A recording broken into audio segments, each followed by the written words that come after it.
Okay, well, so welcome everyone for the Port Infrastructure Development Program webinar with HDR, and I'll be introducing our speaker here in just a moment. I still see some folks joining us, so I'll slow track this introduction, but we're happy to be partnering with HDR to provide this informational session about this important public funding source for port infrastructure.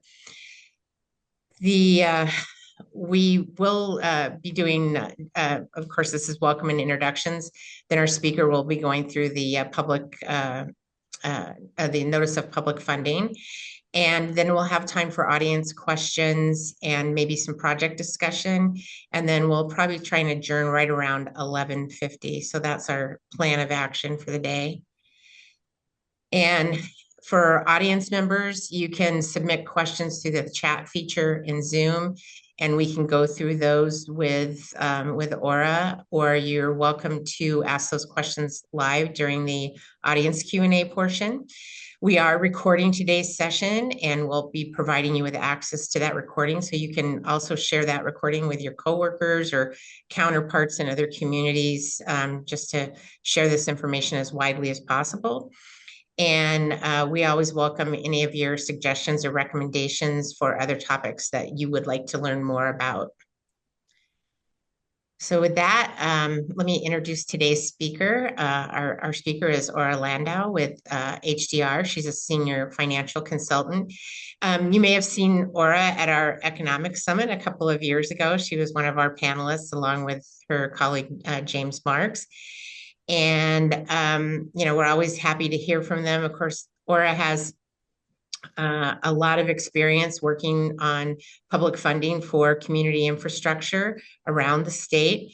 And so we're happy to have her with us today to learn more about the Port Infrastructure Development Program and some of her insights into that. And I know she's going to share a little bit more with us about other maritime funding that's kind of starting to move on the federal stage. So this will be a good primer for just funding maritime infrastructure in general, as well as the PIDP program. So with that, I'm going to stop sharing and invite Aurah to come forward and start sharing her slide deck.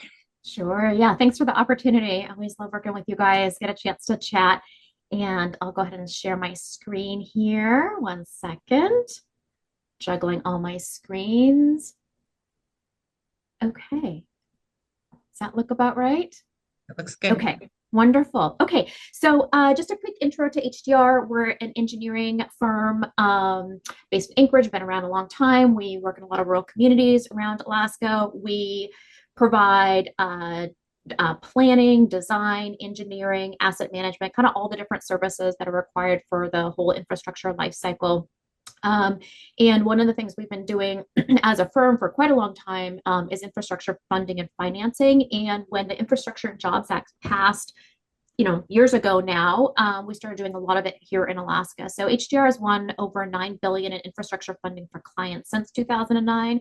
And that includes over 900 million for Alaska projects. And I just love bringing it home to Alaska because, we have such infrastructure needs here that it's hard to imagine in other places. So I'm pretty proud that about 1 out of every $11 in key US DOT discretionary grants awarded since 2009 was to an application by HDR. So what I'm going to do here today is talk about maritime funding in general, and then we'll talk about PIDP. And what I'll do is I'll bring in a bunch of lessons learned about grant, how to be successful with grants, but also tailor those specifically to this PIDP. We have a deep bench of technical subject matter experts like military maritime planners, engineers, economists, technical grant writers. Because grant applications draw on all of those, again, I'm sort of channeling a bunch of different practices as I kind of talk about PIDP for you. Okay, so we'll get into the funding landscape, the NOFO, some resources that you might have in your community to help you build your applications out. And then I'll take about, kind of 20 minutes or so, half hour to do that. And then I hope we'll spend a lot of time on questions and project discussion where you get a chance to really talk in detail about your project, the barriers you're seeing, the questions you have, or, how to be competitive with PIDP or other funding opportunities. And part of what I do is I'm a trainer for the National League of Cities, where I provide guidance and advice to small to mid-sized communities around the country. And I guarantee the questions that we have on this call here are also questions that other communities have. So I just want to encourage you to ask all the questions. It's a great opportunity to really dive in and help you out here. Okay. Maritime landscape funding. Okay, so in short, there's quite a lot of funding available for maritime. It's one of the growing sectors of funding. And so the Bipartisan Infrastructure Law or Infrastructure Jobs Act, the federal funding for maritime was relatively steady, around 10 to 12 billion between 2017 and 2021. In 2021, with the Infrastructure and Jobs Act, over 17 billion was specifically allocated for port infrastructure and waterways, with the goals of reducing congestion, enhancing resilience, and improving sustainability. PIDP itself, its annual funding went up to 450 million, with some years even 20% or 200 million more due to supplemental appropriations. And the focus there was on expanding port capacity and environmental initiatives. And these are for ports, both coastal ports and inland waterways. The Inflation Reduction Act, it has significant investment for maritime funding as well. That was signed in August 2022, and that had funding related specifically to reducing emissions and electrifying port equipment. So combined, all of those elements have really increased budgetary authority for water transportation infrastructure. And then you could see here the kind of the funding, the budget authority, and then the budget outlay. So for most of the last couple of years, we've actually seen the budget outlays exceed the authority, and interest in it still continues. So Infrastructure Jobs Act and IRA are time limited. And the clean energy and resilience goals from the Inflation Reduction Act are ones that this administration is stepping back from. BIL has funding through 2026. There may be an extension of that funding. We'll see. Federal discretionary funding has a history of bipartisan support. PIDP has been around a long time, and there are other US DOT funding sources that are available for ports, particularly build. And we don't see that interest in maritime waning. There is an increased focus on supply chain resilience, environmental sustainability, and global trade competitiveness, and particularly in Alaska, military readiness. So that is a strong case for sustained investment beyond these different authorizing legislation. We are also seeing new legislation to support maritime and port infrastructure projects, and including shipyard and building opportunities. Okay, so getting into PIDP, the NOFO itself. As I go through this, I'll have some elements of the slide that are highlighted in red, and those are things that are kind of like, just pay special attention to those, basically. Okay, so the PIDP NOFO, there were several iterations of it. The one you should be looking at to guide your application is Amendment number 5, which was released in early April. It does have significant changes from previous NOFOs, or versions of the FY26 NOFO, so just work in that. There is $488.6 million available for funding. Applications are due June 1st at 8 p.m. Alaska time, and it's a grants.gov submission, which is similar to previous years. And just if you haven't done it before, you're new to grants.gov, you've got a little bit of, probably a month or so of lead time to get yourself through the other system, sam.gov, to get you so you can actually apply. PIDP's focus, the goal of PIDP is to strengthen the movement of goods through the nation's ports by investing in infrastructure that enhances safety, efficiency, and reliability. I will say that news is starting to trickle out from the governor's office about FY25 wins. This is what Lynetta, mentioned, and Merit is expected to release the official list of projects awarded within a few days. And so that gives a really interesting, our first look at the alignment of Alaska projects with this administration's priorities. And having seen the list, like freight movement is a really key piece of it. Okay, eligible applicants. Basically, probably everybody on here is an eligible applicant. A state, port authorities, state and local governments, tribal entities, other public agencies, a multi-jurisdictional group of entities. So if you wanted to do like regional planning or something like that, you could do that. That could be a really interesting one given all the military, potential in Southwest Alaska. There's one application per entity. This has not been the case in previous NOFOs, or I should say, it's not the case for all US DOT NOFOs, and should pick your one best project for this. And then applicant experience with federal grants is really key for risk review. So if you're looking at doing a grouped application, you want to put your best foot forward with a strong management with federal grants. Cost sharing, typically it's a 80-20 federal, non-federal cost share. Federal share can be increased for a rural project, which is of course, all of ours here in Southwest, or a small project at a small port, which for us means is basically 11.25 million or under. Just the definition of a small port also has some volume movement through it, but most of Alaska's ports don't meet that cap there. Federal credit assistance like TIFIA is considered non-federal share.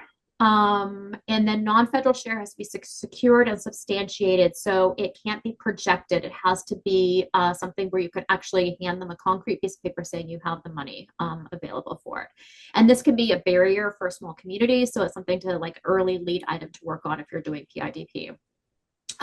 Small projects at small ports can include certain pre-approved pre-award costs, and this can be really helpful for that like weird donut hole of costs between planning and getting yourself kind of like the final design. So if you have a smaller project where you really actually want like construction funding, but you're not quite there yet, you can do a construction project, but like stretch your pre-award costs back to cover some design. It's tricky, but it's a possibility for you there. So federal share is calculated as PIDP grant requests plus other federal funds. Say you've got build funds you're stacking in, divided by total project cost, and that gives you your federal cost share. Denali Commission funds, by the way, are considered non-federal funds. So it's a good resource for you, particularly because they can provide a couple $1 million fairly easily for like gap funding or again, that donut hole of activities. Okay, eligible projects, they have to be within the boundary of a port, or they can be outside the boundary of a port and directly related to port operations or to an intermodal connection to a port. They're really looking for projects that improve the safety, efficiency, and reliability of loading and unloading, movement of goods, operational improvements, resiliency in response to environmental factors, or infrastructure that supports seafood or seafood-related businesses. All of these are, things that your ports do, and being able to quantify the amount of like freight movement, for example, is really important. So data is good for that. Bundled projects must be related. They can't be, disparate things you're just kind of cramming together because really you have a bunch of projects you want to apply for. They have to be, related in some way, and that is defined in the NOFO. We could talk about that more. Previously funded phases are highly encouraged to apply for future phases. If you've got a planning grant, like Merit has already decided your project has merit, is of interest, and they want to see that project come to fruition. You will have a much higher chance of success if you have, prior funding. They assume it's good money that they've invested, and they want to put more good money into it. In terms of thinking about your project delivery, you need to obligate your funding by September 30th of 2030. And for capital projects, construction projects, that means you have to have NEPA completion by that date. And then funds have to be expended 5 years after obligation. People always ask, what if I can't meet that deadline? And I will say for your application, you need to show feasibility of meeting these timelines in your application. if for some reason you have to change your delivery schedule that require after you're awarded or when you're like in the process of completing work that's grant funded, you could renegotiate that. But MARAD is an agency that wants very close communication prior to and during any changes related to your project scope, schedule, and budget. They're very hands-on. Okay, there was, like I said, several versions of the initial NOFO.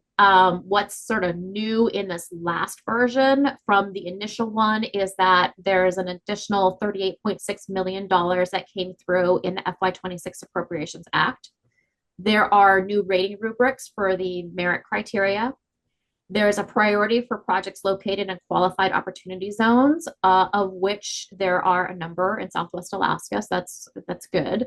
Removes workforce development as a selection consideration, which is also, I think, much easier for Alaska projects. That was a really hard metric for Alaska projects to do well on.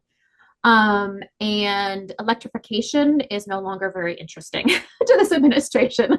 If it's electrification for safety reasons, that's okay. But like just doing like shore power usually is not very interesting for the sake of like reducing emissions. Okay. Then in merit criteria, there are, oh, I guess I should have numbered these. There are a lot of them. The first merit criteria is safety, efficiency, or reliability. You have to, and I've highlighted in there or because they're looking for you to show that you are you're doing one of the three of those. You do not have to show that you're doing all of those. And that is really helpful because it's sometimes hard to show all of those. In this merit criteria, in this particular one, you have to show that you're targeting a documented safety problem. You're incorporating specific safety improvements that are part of a documented risk reduction plan. You're protecting individuals from safety risk, reducing fatalities and or serious injuries. Efficiency is you are documenting the increase in cargo throughput. You are generating changes in port operations that increase the types of cargoes that can be moved through, and you're making improvements to the speed of cargo movement. And then reliability is about increasing the dependability, of cargo operations, and you're remedying deficiencies that have a demonstrated impact on cargo operations. You can try and speak to all three of these. The important thing is you hit at least one really strongly. All the rest of these are themselves single criterion, so they're a little easier to write to. Supporting economic vitality at a regional and national level. There are specific metrics for what that means. Leveraging federal funding to attract non-federal sources of infrastructure investment. I want to say here that though you don't have to provide match, having even $500,000 or $1 million or something, just like some amount from non-federal sources will be really will help you do better in your application. And that in some cases can be in-kind funding as well. Okay, port resilience.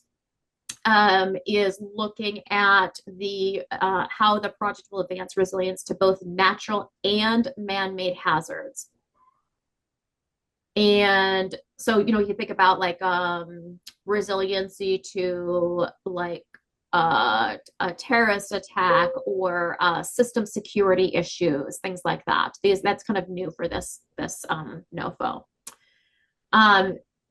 Supporting national multimodal freight goals, you're looking at growth and expansion, how your project supports growth and expansion of American exports. You are benefiting the supply chain of an industry of national interest. Again, commercial fishing is listed as one of those. You're advancing energy production and distribution. You're reducing costs for a reshoring manufacturer. That's, in the case of like shipbuilding or something like that. And you're contributing to the revitalization of a maritime industrial base. All these things sound really, really big. And when you're writing to them in your merit criteria, you're talking about, you're connecting to those big ideas, but you really are focusing on your project and your project benefits. So don't get too scared off by those. The application or merits also looking at project readiness. They really want to be sure that they're investing in a project that's going to be delivered on time, on budget as much as possible, recognizing that also sometimes budgets change due to factors outside of applicants' control, like inflation. So they're looking for applicant technical capacity, your experience with grants so far, and then that you have dealt with a NEPA and permitting risk, or you have a plan for dealing with it. And then they're looking for innovative technology. Okay, so when you're looking at merit criteria, you want to be saying that that particular merit criterion is a primary project purpose. You need to write that. You need to focus on data-driven statements of benefits, because that's the difference between high, which is circled there in the red, and medium rating, which is the column just to the left of it. So if you're going to score medium, you just say it may do this, but I don't really have proof, right? But if you want to score high, you say it's going to do this, and here's how I know it's going to do that. Clear, data-driven benefits. A lot of times in the merit criteria, when I do like review of communities applications, they just spend a lot of time describing the problem that the project will solve. You can do that in the project description. What you want to do in your merit criteria description is describe the benefits. Who is going to benefit, how they're going to benefit, how your project is directly going to create those benefits. Really paint the picture of like the value that's going to come from your project. Scoring is based on both numerical weighting and subjective evaluation, which means that clarity of writing is super important. And we used to recommend that people use a lot of visuals to describe benefits, and we do not anymore because there's AI review. And so you need to have clarity of writing using the terms that are in the NOFO. Like say back exactly what your project is doing in the language of the NOFO, and organize your entire application according to the rubrics and the topics and the subtopics that they have in the application. It's just, plan for an AI review with all of that. Okay, there are several other sections upon which your or criterion upon which your application will also be rated. So supporting national multimodal freight goals, project readiness, innovative technology. These are items that this administration has pulled out as key factors for them. These are not necessarily different from some of the things that show up in the merit criterion. They're just asking for additional evidences and proofs, of these benefits. The statutory determinations they also ask you about are some, again, duplicative of some of the merit criteria, but you must write to these several times in your application. In addition, there's some music behind the words, I guess, of national security, freight mobility, private investment, and alignment with executive orders. These are things that are not necessarily they are through lines for this administration of how they will be making decisions. So you really want to speak to as much as you can each of those elements. They're in red. Not all of those are hit in the merit criteria. Okay, from an application production standpoint, it's not a light lift for PIDP. You've got a cover page with a table that's required where you summarize all of your merits and your arguments for your application. You can, sometimes it's really good to create your thesis in that table and then expand in your application. And sometimes you don't have your thesis yet, so do your application first and write back. But in any way, they must align. I can't tell you the numbers of times I've seen where they don't align, and that's an AI sort of review fail. So, make sure that those are aligned and tight. Your project narrative has several different sections required. The project description, which includes a statement of problem. The project location, in which you can describe the regional, national, and international merits of or connectivity of your project to values that this administration has. Then you're talking about your grant funds, sources, and uses. So that's your work plan and your budget in quite a lot of detail, by the way, and your schedule for delivery of that. The merit criteria, which we talked through before, and the additional considerations, which we talked to before. You have, I think it's 25 pages. Oh, don't quote me, I didn't look at it this time, but I think it's about 25 pages for all this. So it's a lot to shoehorn in, and it takes several different drafts to put it together to do it like kind of, in a very integrated and tight way.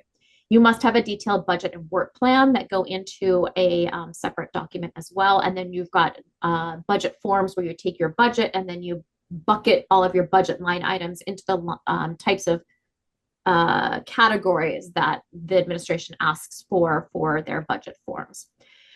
Now, projects in Alaska are not required to do benefit cost analyses at all. But I want to say that because of the focus on data-based evidences for project benefits, a benefit cost analysis, if it's done well, can give you a lot to work with. You can get safety benefits out of a benefit cost analysis, freight mobility benefits, because you got, potentially, time and reduction. You can get cost benefits for like O&M, for example, that you can use.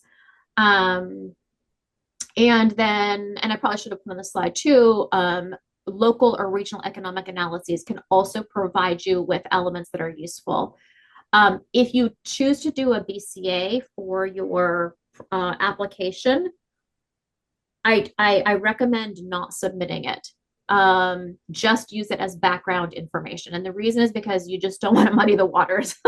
Like, USDOT has economists who review the benefit cost analyses, and you don't necessarily want to trigger their activity when it's not needed because it's an Alaska project, but use that information in your application.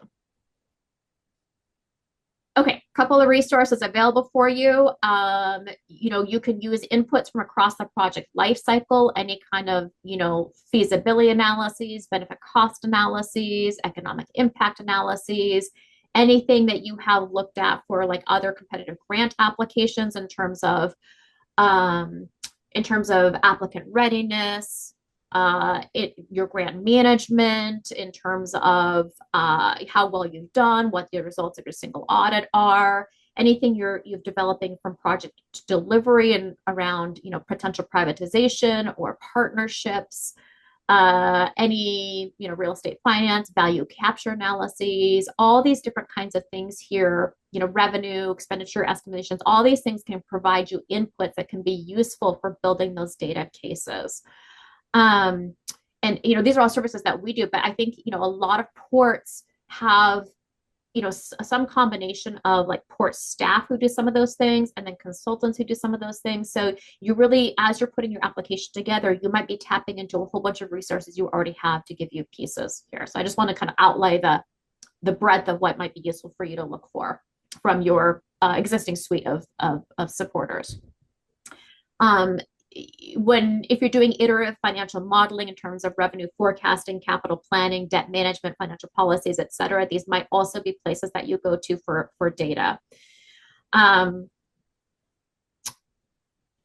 Okay, and this is kind of more on the lines of building your case for non-federal funding if you're doing that, and showing your applicant readiness.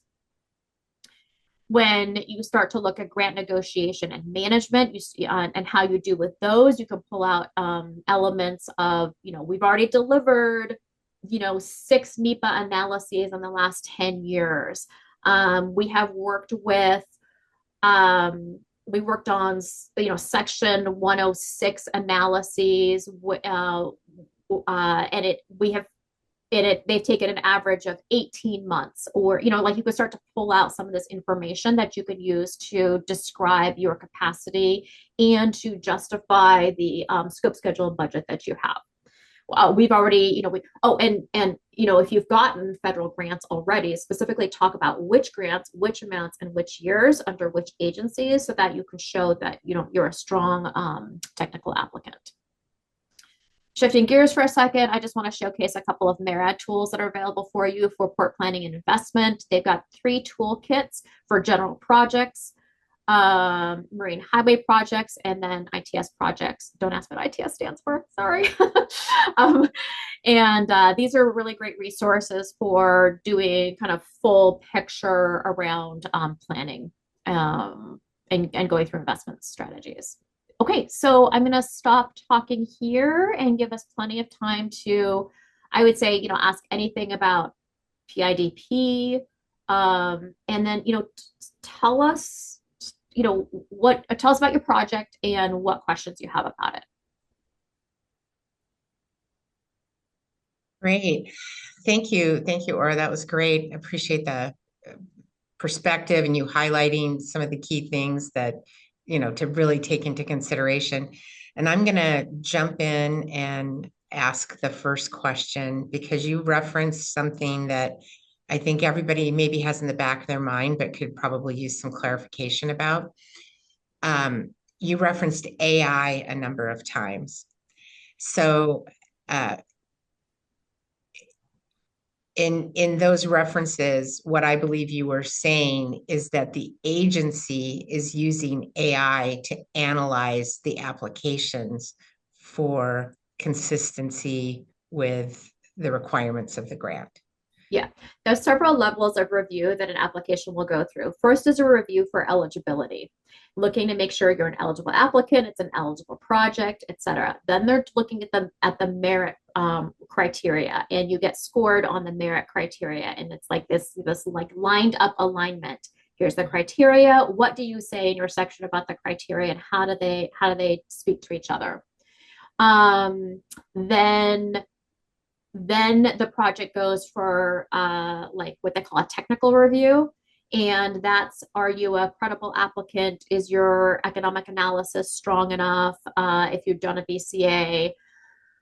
And then finally, kind of pass all of those, then it goes to the secretary's desk for secretarial review and determination. I can't say exactly which levels of those have AI review, but we do know that it is part of certainly the merit criteria and the statutory evaluation considerations. So one thing that I know AI is also, or some writing is reviewed for, is AI detection.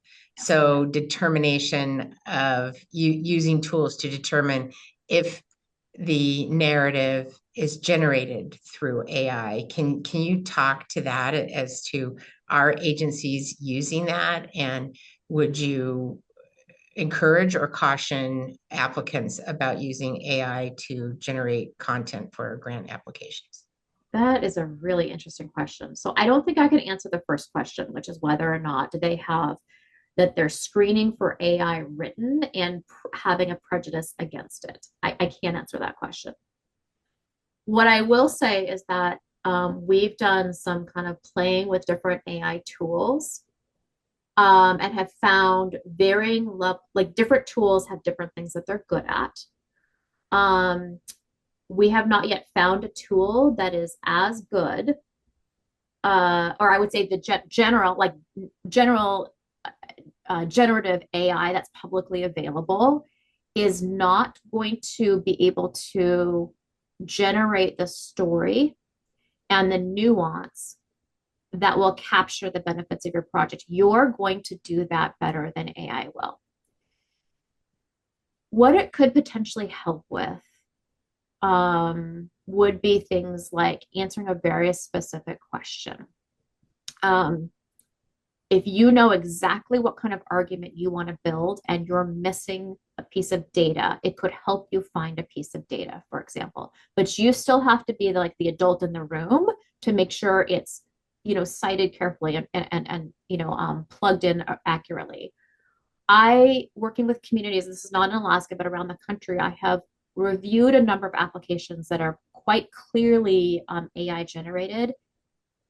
They tend to be like word salad, using buzzwords without substantiation, and not really connected to the project and the merits of the project. So at first blush, they sound really good, but then you're like, wait, but there's not really much here. And the goal, I want to stress that while there is AI review on the agency side, there is also several levels of human review.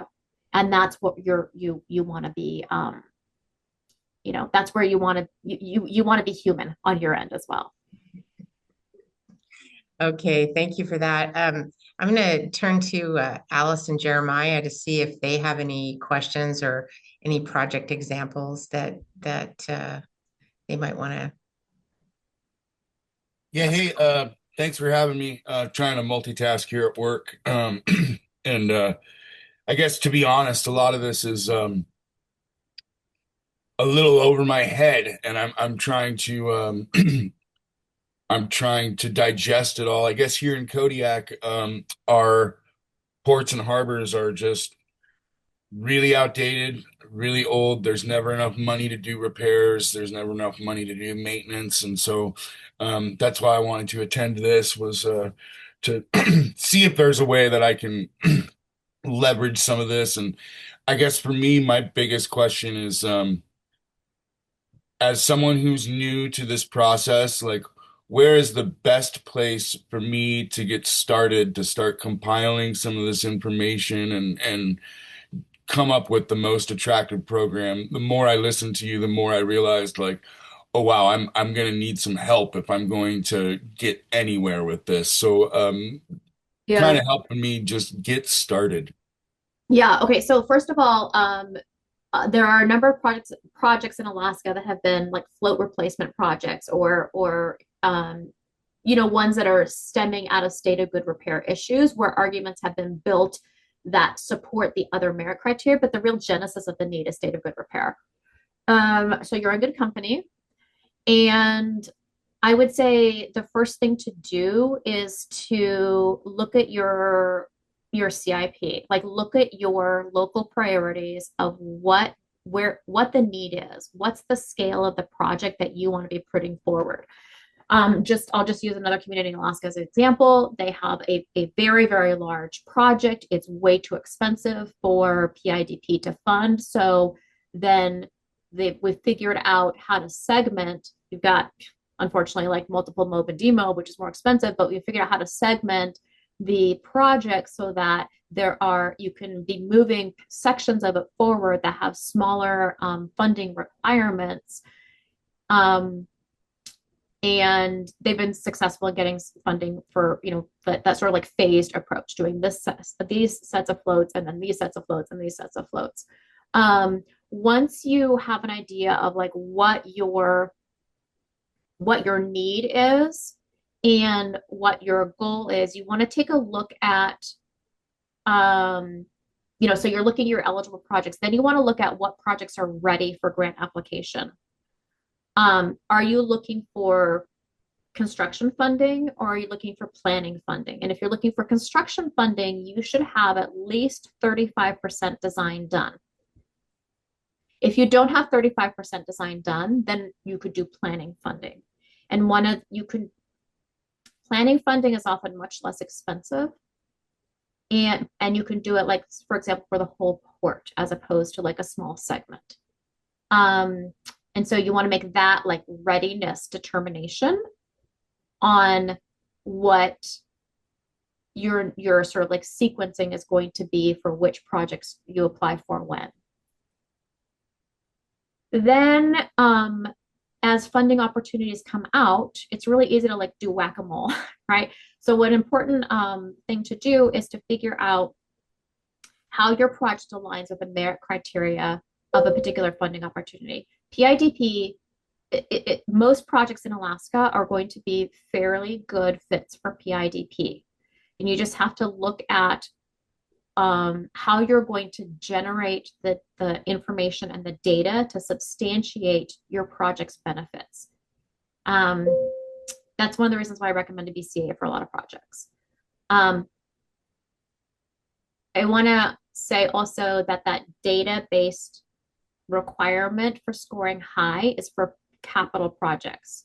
So if you're doing a planning project, you don't have as high a bar of proof and that can be easier to get funding. And you can take a, when I say planning, that's the NOFO term for planning, the Notice of Funding Opportunity term for planning. It's not how we normally, as infrastructure owners or developers, engineers, think about planning.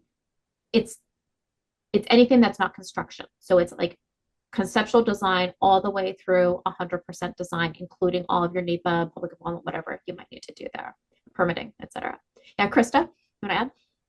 Oh, yeah, I just wanted to say, Jeremiah, that I'm the maritime program leader for HDR, and I was down in Kodiak and met with Dave, the old harbor Dave Johnson, master, when yeah. he was, and then Monty was in the call as well, and I actually just talked to Monty this morning, and they sort of ran through a lot of the projects that they have in mind for Kodiak, and Aura's actually, well, we also spoke to Chris Lynch and Josie a couple weeks ago, and we have a proposal out to them to help with getting some of the funding to continue the St. Herman Harbor work. So I'm just curious if you're thinking about that, or if you have other projects in mind for Kodiak. Well, to be honest with you, so I'm with the borough assembly, and and the ports don't actually fall under my purview, but it's part of my community, and so I'm just an involved person, and I realized that none of those guys knew about this meeting, and I had told a few people, and I just came to learn what I could and try to get some of my colleagues some help and see if I can stick my foot in the water, so to speak.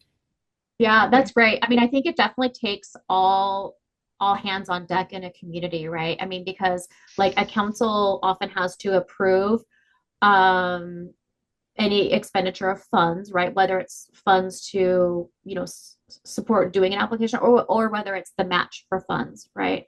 Um, uh, and then you got your harbor staff who are very involved in doing the application and gathering the data. Sometimes there's value of doing like public process while you're doing a grant application. For example, there's one harbor that didn't have any safety data, but they knew just anecdotally that people were like falling off the dock or falling through the dock, or like whatever the issues were. And so we worked with them, we did a public survey where we gathered a whole bunch of safety data and like anecdotes around safety issues and asked for photos from the public, like crowdsource the stuff.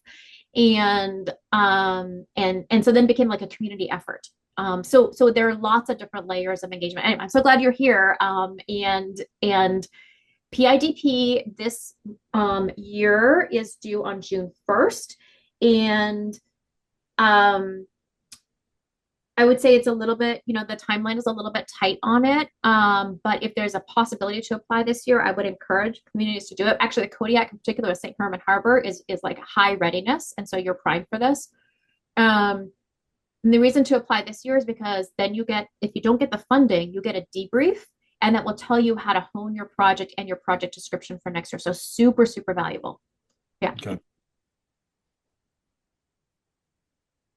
So this is Alice. So I guess a question I have, and maybe a little background. Dillingham currently has a PIDP grant for 11.25 million, and we were able to get a $5 million legislative grant to use to help us leverage that. So it's in progress, and the purpose of the grant is to address issues in our harbor. Ours is generally the only harbor here in the western side of Bristol Bay. So it took us years to get that. In fact, specifically, we applied for that MARAD grant at least twice, maybe 3 times before we. That's really common, by the way. Yeah. Oh, okay. So we've got a port committee that helps develop priorities and kind of guide the development of our harbor. And a couple of questions that have come up are the stage we're in right now is we're in the permitting process in the harbor. And we hoped to be starting the project in the fall of this year. The last report I got was we may not be able to start until 27. and I hope that's not true, but you know, it is what it is. Because of delays, potential delays in permits. But we know that this is only going to partially solve some of the needs in the harbor. Mhm. And I did ask the harbor master, when can we start the next application for phase two? You know, there's Yeah. no, I don't want to, I hate to sound too greedy, but we're all in that position. Okay, we got Completely. step solved. When do we get to move to the next one?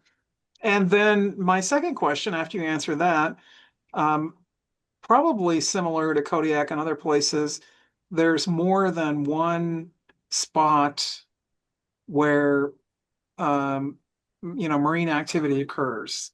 We do have a port and harbor, they're relatively close, but there are other launch sites the city is responsible for that are located maybe a couple of miles from the port. Um, and we own and are responsible for all of those sites, and they're all considered part of our port. You know, technically the port in Dillingham, and two of those sites are used a lot by recreational boats, recreational subsistence boats. Mm. And I'm curious whether the you know, we could sort of do what you described earlier about saying they're not adjacent, but they're associated with the port, and get you know, this MARAD money to make improvements to those sites or restructure those sites. So two questions, you know. Yeah. Yeah. Okay. So the first question, when should you move to the next phase? What level of design do you have for your second phase? Anything yet? I don't think we have anything. Okay, so that would be, you can move to your next phase now. And that would be, you could get planning grant funding for that, you know, say like whatever, 2.5 million, something like that, to take you through permitting and final design. The next step. Okay. Okay. Yeah. Yeah. And that's really good because you know, these awards will probably be announced in the fall. I'm guessing September or October. Um, and then it'll take another 6 months to get under contract, right? To get your grant negotiation completed and have your grant agreements before you can start expenditure. So at that point, then, you know, what you might consider is putting some of your own funding in to start to advance design. And so like you guys take it to say like 35% design, you use MARAD funding to take you to complete design and do NEPA, which is where some of the more, you know, expensive pieces of that work are. And if you're advancing to 35% design by the time you get to like this time next year, then this time next year, you're starting to do your you're starting to go from 35 to complete on design, but you also have 35% design you can use to apply for construction funding for your phase two. Does that make sense? So you've got like 3 sequencings that you're doing. Your first sequencing is some local funding to get you to 35% design, whatever, like 800,000, whatever it is, right? 35% design. You're applying for funding to take you from nothing to 100% design using your local funding for a match for 30 to get you to cover that 35% design portion. By the time you start, so then you're advancing your work on 0 to 35% design over this next year while you're waiting for the funding to come in for the rest of the design. And then next year, at this time, you've got 35% design ready. You're still spending your MARAD money then to complete your design, but you've got your 35% design, you're applying for MARAD construction funding. So I think I understand, except well, I think as far as the main harbor design is done, we're in the permitting process, as I understand it. And I know this is probably more complicated than I can even explain, but so we're in the permitting process there. Okay. However, even once we get the permits, we know that we're not accomplishing everything that's needed. And for us, I don't know how Kodiak, what their issues are, but for us, erosion is a huge, huge issue in this part of the state. And Okay. so our So harbor is being eaten up by erosion. So we know that erosion control is probably the next step, whether it's through revetment or, whatever we're going to do, that's the next step. And again, I think possibly that's already in the design. It's just not part of the current MARED funding. yeah. Okay. So so I misunderstood Aurah? what. Yeah. I'm sorry. I did not plan on going past this time, and I apologize to Alice and to Jeremiah. Let me just suggest that if maybe we could take that response offline, Sure. and I maybe in an email or something like that. That I think that would be Sure. helpful. And one of the things I do want to just say, because Jeremiah and Alice are both on the SWAMC board, is that this whole discussion makes me even more excited to get the economic geography study out to our communities, because Absolutely. we have a much more expanded section on waterborne freight and exchange of goods between ports. And so I think it'll be very helpful for these applications as they're developed over the next month or so. So I'm excited to get that out on the street and hopefully be helpful to Southwest communities to strengthen their applications for these grant funds. So with that, let me just say, I want to say thank you to everybody, Alice and Jeremiah for being here, to Krista, and especially to Aurah for being here to present today. Appreciate HDR's partnership on this. This is recorded and we will share it. We did have about 8 other people registered for this session, so we'll make sure that they get a copy of it, and then eventually out to a little bit wider audience. But I think the information you've shared today will be immensely helpful for folks to consider their applications. And a little bit to Alice's point, when should we apply? I guess I always say always be asking is the mantra for grants and sales. Maybe you're not submitting it every year, but I think the process of fine tuning an application, going through that process is always beneficial to always be grant asking. So with that, I'm just going to again say thank you and close out, and hopefully we can do some of these again in the future. Sure. And I'm, if you ever want to do like just a, Q&A kind of thing, or if anybody has a burning question they want to call, just call. Like, we just want to help get stuff done in communities, right? So call on us, and just want to say thank you, Krista, for making the connection here and putting this together. Great. Yeah. Well, thanks, Juanetta. Yeah. And thanks for Krista for spurring us forward to do it. So thanks again. Thanks, Thank you all. Thanks, Alice.